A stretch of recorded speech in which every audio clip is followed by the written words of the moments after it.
No mira hacia atrás con arrepentimiento. No jerarquiza sus recuerdos.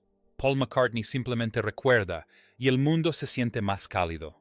Durante más de 60 años, sus melodías han transmitido esperanza. Era el creador de melodías, el eterno optimista. Música de larga trayectoria. Cuando la banda se volvió experimental, mantuvo la humanidad en las canciones. Cuando se distanciaron, mantuvo la armonía unida. Cuando todo terminó, nunca dejó de creer en lo que habían construido. La música siempre fue más importante que el drama.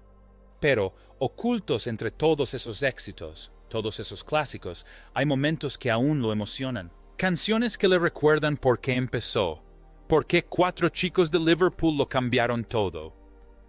McCartney recuerda qué temas le parecieron mágicos, cuáles aún le llenan de orgullo después de tantos años. Ha escrito miles, ha conmovido a millones de personas, pero solo 5 canciones se han quedado grabadas en su corazón. Estas son las favoritas de Paul McCartney de los Beatles, las que definen no solo a la banda, sino al hombre. Canciones que demuestran que el amor es realmente todo lo que necesitas. El guardián del legado ha elegido 5. Let It Be. Algunas canciones son mensajes. Esta fue una oración. Let It Be le llegó a Paul en un sueño sobre su madre. Cuando me encuentro en momentos difíciles, la Madre María viene a mí. Mary McCartney había muerto cuando él tenía solo 14 años, pero en ese sueño ella estaba allí de nuevo. Y entonces, cuando alguien que has perdido regresa a ti en un sueño, es un momento milagroso, ¿sabes? Porque estás con él. Le decías que todo estaría bien, que debía dejar que las cosas sucedieran naturalmente. Paul se despertó con la melodía completa en la cabeza. Las palabras surgieron como si estuvieran predestinadas. Se sentó al piano y tocó lo que recordaba. Sentía como si su madre aún estuviera en la habitación, brindándole consuelo cuando más lo necesitaba, siendo la madre que perdió demasiado joven. La canción se convirtió en el último sencillo de los Beatles. Era un mensaje de paz apropiado en medio del caos. La banda se desmoronaba a su alrededor. Discusiones diarias, demandas y abogados. Pero esta canción les recordaba a todos por qué habían empezado, por qué la música importaba más que el dinero. Grabarla fue emotivo para todos. La voz de Paul transmitía años de dolor y sanación. El sentimiento gospel surgió de forma natural. Ya no era solo una canción pop, era un himno, una oración con música, algo que trascendía a cualquier persona. La melodía de piano era sencilla pero perfecta. Paul no intentó alardear ni impresionar. Simplemente dejó que la emoción fluyera a través de sus dedos. Quería que se sintiera como el abrazo de una madre, dijo. Algo cálido y seguro en un mundo frío, un recordatorio de que el amor nunca muere. Las actuaciones en directo siempre se sentían sagradas. El público cantaba como si estuviera en una iglesia. Paul veía a gente llorando en las primeras filas, no de tristeza, sino de reconocimiento. Todos habían perdido a alguien a quien amaban. Todos necesitaban escuchar esas palabras. La canción brindó consuelo a millones de personas en todo el mundo. Sonaba en funerales y bodas, en hospitales y ceremonias de graduación, porque Pablo había transformado su dolor personal en esperanza universal. Había demostrado que dejar ir no significa rendirse. A veces significa confiar en que todo saldrá bien. Para Pablo, que así sea, representa el poder de la fe. Cómo el dolor personal puede convertirse en sanación compartida. Cómo los mensajes más sencillos calan hondo. 4. Penny Lane. El hogar no es solo un lugar, a veces es una canción. Penny Lane no se trataba de presumir ni de ser ingenioso. Bennett mostraba fotografías de cada cabeza. Se trataba de volver a donde todo comenzó. Volver a las calles de Liverpool y a los recuerdos de la infancia. Volver a cuando el mundo era pequeño y todo parecía posible. Ese tipo de cosas. esas fotos. Así que, ya sabes, de ahí surgió la frase. Hay un barbero que muestra fotografías de cada cabeza que ha tenido el placer de conocer. Paul plasmó su juventud en melodías y a su vez hizo que todos los demás sintieran nostalgia de su hogar. La calle era real. Paul la recorría a diario cuando era niño. Conocía la barbería, el banco, la parada del autobús. Cada personaje de la canción era alguien que recordaba. El bombero con el reloj de arena, el banquero en su automóvil. No eran solo letras, eran sus vecinos. Las personas que moldearon su mundo antes de la fama lo cambiaron todo para siempre. Grabar el disco fue como construir una máquina del tiempo. Paul quería que cada instrumento contara una parte de la historia. El solo de trompeta no era solo un adorno, era el sonido de la felicidad.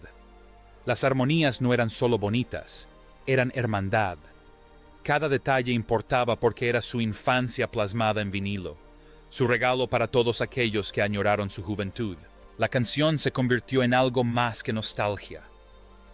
Se convirtió en una vía de escape. Los oyentes de radio podían visitar Penny Lane sin necesidad de ir a Liverpool. Podían sentir esa calidez, esa seguridad de conocer a todos por su nombre. Paul había creado un lugar donde los veranos parecían eternos, donde nunca ocurría nada malo y los amigos nunca se marchaban. Las actuaciones en directo siempre hacían sonreír a Paul.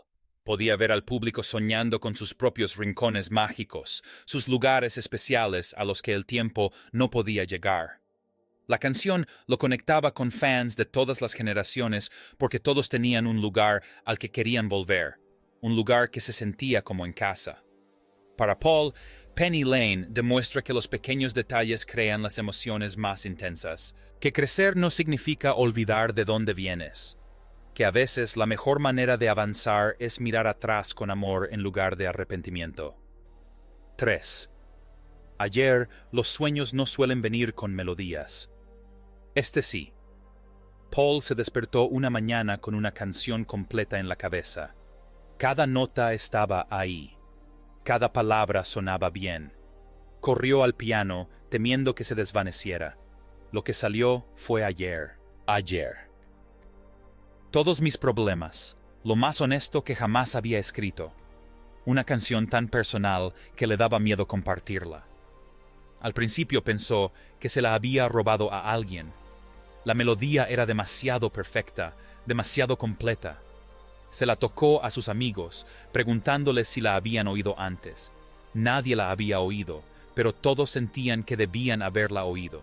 Era una canción que parecía haber existido siempre, como si Paul la hubiera descubierto en lugar de haberla creado. Los Beatles no sabían qué hacer con ella. Era demasiado triste, demasiado lenta, demasiado diferente a su estilo. John y George no encontraban su lugar. Ringo no tenía nada que tocar. Así que Paul la grabó solo, con un cuarteto de cuerdas. Su primer momento en solitario dentro de la banda, su voz desnuda y vulnerable frente a los instrumentos clásicos. La canción trascendió a los Beatles. Otros artistas la versionaron de inmediato, encontrando cada uno su propio dolor en las palabras de Paul.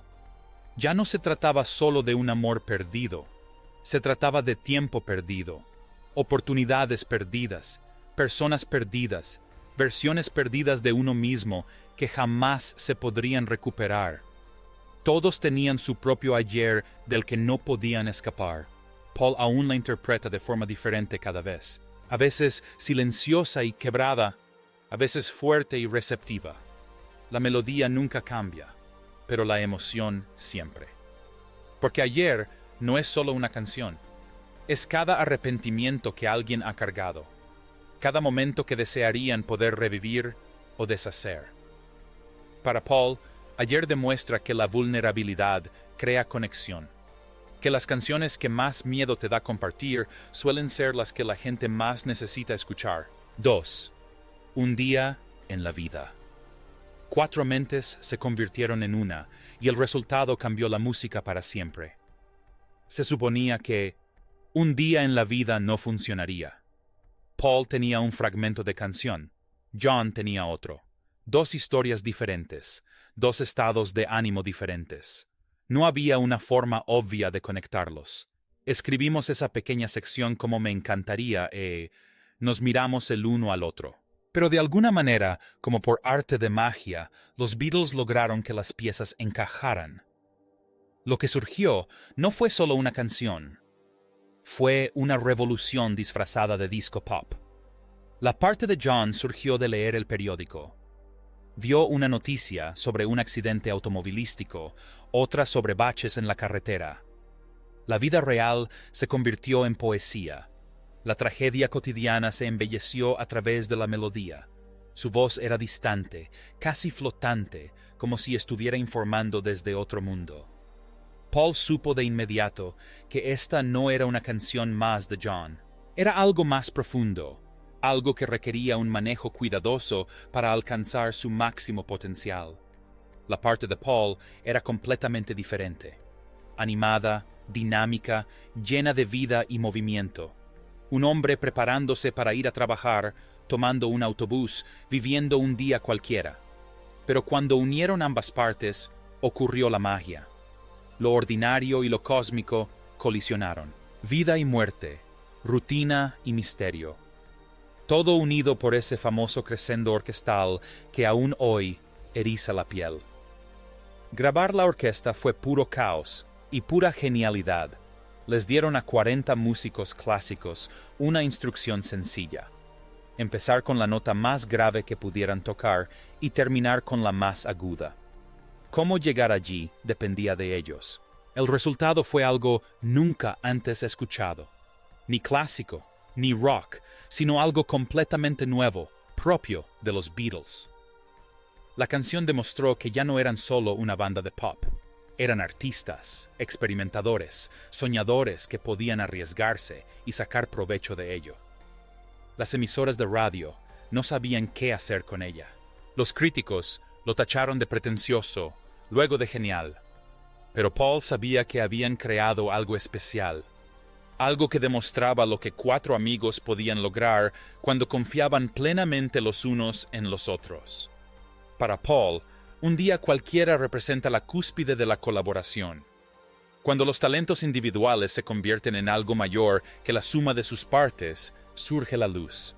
Algunas canciones ahuyentan la oscuridad. Esta canción le devolvió la alegría.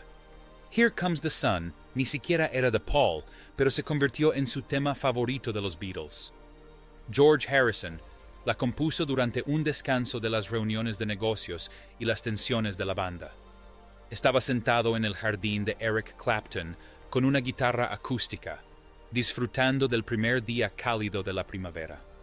El resultado fue pura alegría y Paul lo percibió de inmediato. Pero uno no puede evitar pensar, vaya, podríamos desarrollar mucho esta canción.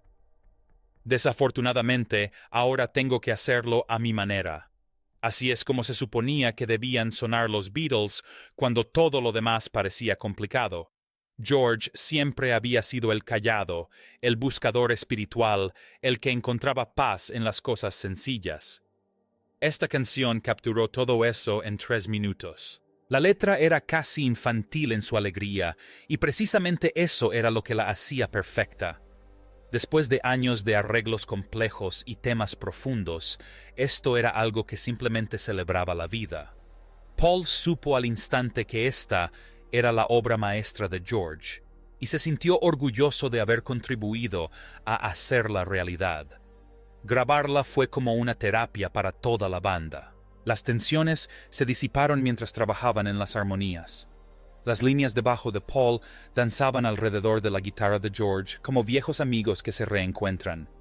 El sintetizador Moog añadió matices nunca antes escuchados, pero nunca opacó la dulzura de la canción. En el estudio, todos sentían que estaban capturando algo especial, algo que perduraría más allá de todas sus discusiones y problemas legales.